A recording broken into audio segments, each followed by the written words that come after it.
How to kill whitetop weeds. Whitetop weed also goes by the names Cardaria spp. and hoary cress and is a member of the mustard family. The plant is an invasive weed that grows in tall vertical stalks and develops clusters of small, white flowers at the top in the spring. Whitetop is a perennial weed that will regrow each year unless measures are taken to kill it.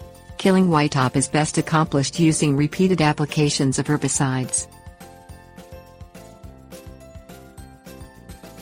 Things you'll need: herbicide containing 2,4-D, chlorsulfuron or metsulfuron. Water. Garden sprayer or industrial sprayer. Wait until the fall to kill the whitetop weed if it is located in a crop or other area that will be harvested.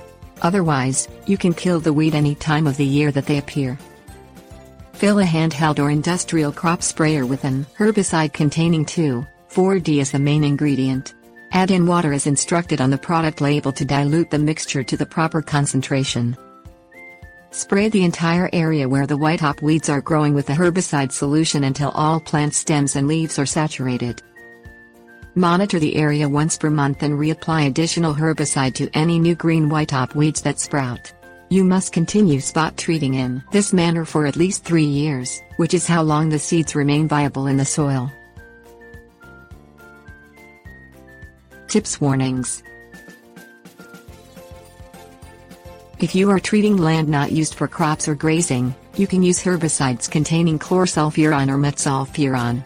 However, these herbicides increase the soil pH levels for 2 to 3 years after application.